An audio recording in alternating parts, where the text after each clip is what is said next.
اور تم اپنے کاموں میں نظم کے ساتھ رہنا، سجے ہوئے ہوں تمہارے کام، بکھرے ہوئے نہ ہوں، وقت کی پابندی پائی جائے، اس لیے کہ اگر وقت ختم ہو جائے، اگر نظم ختم ہو جائے تو یہ کائنات بکھر جائے گی۔ اگر سورج اپنے وقت سے ذرا سا دیر سے نکلے یا اپنے وقت سے تھوڑا سا دیر سے چھپے تو یہ کائنات ختم ہو جائے گی۔ یعنی کائنات میں ہر چیز تب تلک زندہ رہتی ہے جب تلک اس کے یہاں نظم پایا جاتا ہے۔ جب نظم ختم ہو جاتا ہے تو ہر چیز ختم ہو جاتی ہے۔ رات اگر اپنے وقت پہ نہ ہو تو نظم ختم ہو جائے گا، دن اگر اپنے وقت پر نہ ہو تو وقت نظم ختم ہو جائے گا، بارشیں اپنے وقت پہ نہ ہو تو نظم ختم ہو جائے گا، سردی اپنے وقت پر نہ ہو تو نظم ختم ہو جائے گا، اور جب نظم ختم ہو جائے گا تو حیات ختم ہو جائے گی، جب حیات ختم ہو جائے گی تو کائنات ختم ہو جائے گی۔ مولا نے یہی فرمایا ہے کہ ہر چیز تب تلک زندہ رہتی ہے جب تلک اس کے اندر نظم پایا جاتا ہے۔ تمہاری زندگی نظم میں ہے، بے نظمی میں تمہاری زندگی ہے۔ اللہ دین میں بھی تمہاری کامیابی نظم سے ہے اور دنیا میں بھی تمہاری کامیابی نظم سے ہے۔ دنیا میں بھی وہی کامیاب ہوتے ہیں جو اپنے وقت کو مینیج کرتے ہیں، جو اپنی زندگی کو مینیج کرتے ہیں، مینٹین کرتے ہیں اپنے آپ کو، اور جو اپنی زندگی کو بکھیر دیتے ہیں، اپنے وقت کو بکھیر دیتے ہیں، اپنے وقت کو قربان کر دیتے ہیں، وہ دنیا میں بھی بیکار ہو جاتے ہیں، آخرت میں بھی بیکار ہیں۔ اللہ اکبر، کتنی بڑی وصیت ہے مولا کی، وَنَظْمِ أَمْرِكُمْ، یہ وصیت ہے تمہارے مولا کی کہ اپنے کاموں میں نظم رکھنا، ہر چیز میں نظم پایا جائے۔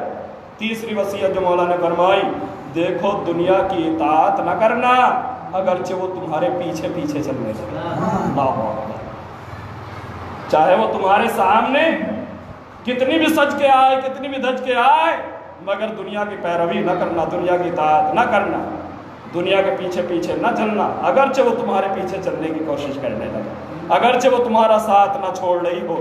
چوتھی وصیت مولا نے فرمائی، اور دیکھو دنیا کی کسی چیز کے جانے پہ افسوس نہ کرنا۔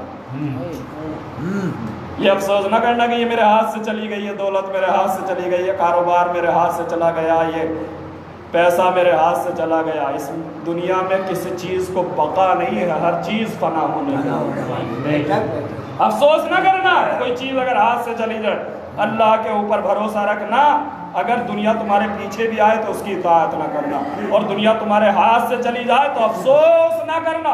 اس کے بعد جو مولا کی وصیت ہے، اللہ اکبر، اللہ اللہ فی الایتام، اب مولا کی وصیت کا لہجہ بدلا ہوا، ہم سے وصیت کریں، اور اللہ اکبر، مرنے والے کی آخری فرمائش، اللہ اللہ فی الایتام، اے میرے بیٹو یتیموں کے بارے میں خدا سے ڈرتے رہنا۔ اللہ اکبر، اس انداز کی پہلی وصیت مولا نے جو کی ہے وہ یتیموں کے لیے کی، اللہ اللہ فی الایتام۔ نماز کی وصیت بعد میں، قرآن کی وصیت بعد میں، خانہ کعبہ کی وصیت بعد میں، پڑوسیوں کی وصیت بعد میں، سب کچھ بعد میں۔ پہلی وصیت جو مولا نے کی ہے، اللہ اللہ فی الایتام، میرے بچوں یتیموں کے بارے میں خدا سے ڈرتے رہنا، کہیں ایسا نہ ہو کہ تم اپنے گھر میں شکم سیر ہو جاؤ اور بھوک سے دم توڑ دو۔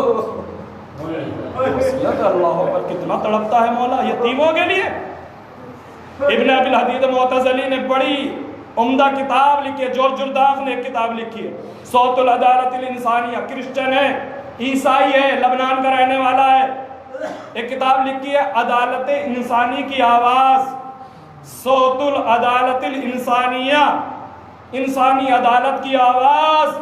اللہ اکبر، اس نے مولا کائنات کو کس طریقے سے سمجھا، خود کہتا ہے جب وہ اپنا انٹرویو دے رہا ہوتا ہے، عیسائی ہے، کرسچن ہے، وہ انٹرویو دیتے ہوئے کہتا ہے کہ میں نے نہج البلاغہ کو ابھی تلک 20 مرتبہ پڑھا ہے اور ہر بار میں کوئی ایسی چیز پائی ہے جو اس سے پہلے نہیں پائی۔ اور اس کے بعد اس کا جملہ ہے کہ میں 12 سال کی عمر سے علی کو پہچانتا۔ اللہ اکبر، نام سن لینا الگ ہے، اب دیکھیں سیرت کا کیا اس نے گوشہ پیش کیا۔ مولا کی پہلی وصیت کیا ہے، اللہ اللہ فی الایتام۔ جو حقیقی وصیت مولا نے کی ہے، اللہ اللہ، خدا سے ڈرتے رہنا، خدا سے ڈرتے رہنا، خدا سے ڈرتے رہنا۔ مولا کی پوری وصیت ہے، اللہ اللہ فی الایتام، یتیموں کے بارے میں خدا سے ڈرنا، اللہ اللہ فی جیرانکم، اپنے پڑوسیوں کے بارے میں خدا سے ڈرتے رہنا، اللہ اللہ فی صلاۃ، نماز کے بارے میں خدا سے ڈرنا، اللہ اللہ فی جیرانکم، اللہ اللہ فی بیت ربکم، خانہ خدا کے بارے میں اللہ سے ڈرتے رہنا، یہ تمام وصیتیں ہیں مولا کی۔ لیکن اس کے باوجود جو پہلی وصیت کیا ہے یتیموں کے بارے میں، اللہ فی الایتام، پہلی وصیت نماز سے پہلے، قرآن سے پہلے، پڑوسیوں سے پہلے، خانہ خدا سے پہلے جو مولا نے کی ہے وہ یتیموں کے بارے میں کی ہے۔ اللہ فی الایتام، میرے بیٹو یتیموں کے بارے میں خدا سے ڈرو۔ اللہ اکبر۔ یہ جورج جرداق جو کرسچن اسکالر ہے، جس نے مولا کائنات کے اوپر کتابیں لکھی ہیں، اس کی کتاب دنیا میں مشہور ہے، ہر زبان میں ترجمہ ہو چکا ہے، صوت العدالت الانسانیہ، انسانی عدالت کی آواز، مسلم عدالت کی آواز نہیں، انسانی عدالت کی آواز۔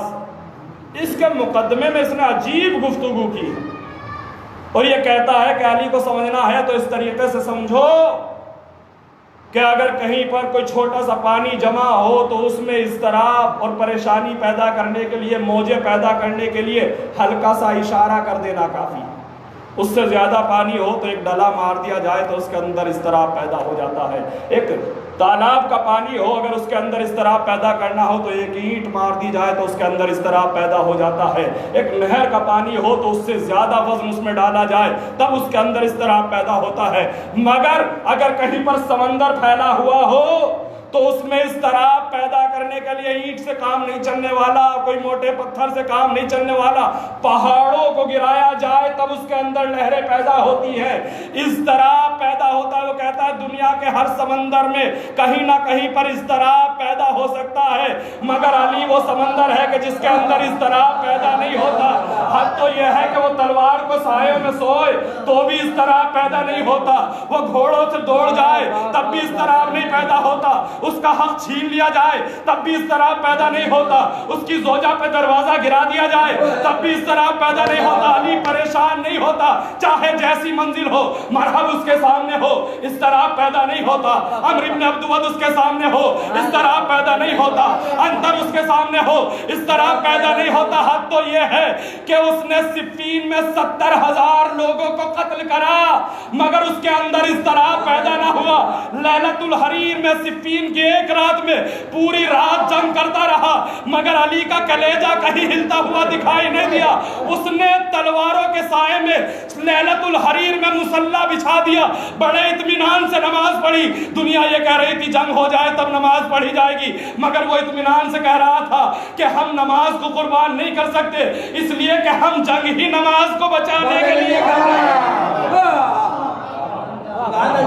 جس نے برستی ہوئی تلواروں میں مصلی بچھایا صفین میں لیلۃ الحریر، ریشم والی رات، لیلۃ الحریر کا ترجمہ ہے ریشم والی رات، یعنی ریشم والی رات یعنی اتنی تلواریں آپس میں ٹکرا رہی تھی، ایسا لگ رہا تھا جیسے کوئی حریر کا ریشم کا دوپٹہ ہو جو چمک مار رہا ہو۔ اس اندھیری رات میں صرف اور صرف تلواروں کی روشنیاں دکھائی دے رہی تھی۔ 70,000 سے زیادہ لوگ ایک رات میں قتل ہوئے ہیں۔ تاریخ بتاتی ہے اس رات میں بھی علی کے دل میں اضطراب نہیں ہے۔ وہ کہتا ہے میری آنکھیں تھک گئی مگر تاریخ کی کسی بھی مصیبت میں علی کے دل میں اضطراب نظر نہیں آیا، مگر ہاں علی کے دل میں اضطراب نظر آیا، علی کو تڑپتے ہوئے دیکھا جب علی کسی یتیم کی آواز کو سن لے۔ اتنی عجیب گفتگو، وہ علی جس کا دل کہیں پہ ہلتا نہ ہو، وہ جب کسی یتیم کی پکار سن لیتا تھا اللہ اکبر، جسے تلوار نہ دیتا سکتا، جسے نیزہ و خنجر جس کے دل میں ڈر نہ پیدا کر سکتا، وہ جب کسی یتیم کی پکار سنتا تھا اللہ کے سامنے گڑ گڑاتا تھا۔ اسی لیے اپنے بچوں کو پہلی وصیت کیا کہ اللہ فی الایتام، اے میرے بچوں یتیموں کے بارے میں خدا سے ڈرنا، کہیں ایسا نہ ہو کہ تم اپنے گھروں میں پیٹ بھر کے سو جاؤ اور وہ بھوک سے تڑپو۔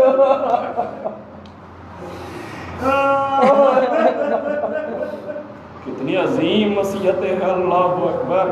کہیں موقع ملا تو پوری وصیتیں بیان کی جائیں گے، نہج البلاغہ میں مولا کی وصیتیں موجود ہیں۔ اللہ میں کہوں گا مولا یتیموں کا بڑا خیال، یتیموں پہ بڑی نظر کرم ہے مولا، اپنے بچوں کو وصیتیں کر رہے ہیں، اپنی اولاد کو وصیتیں کر رہے ہیں، یتیموں کے بارے میں خبردار رہنا مولا۔ ذرا کربلا میں آئیے، ارے 4 سال کی یتیمہ، کوئی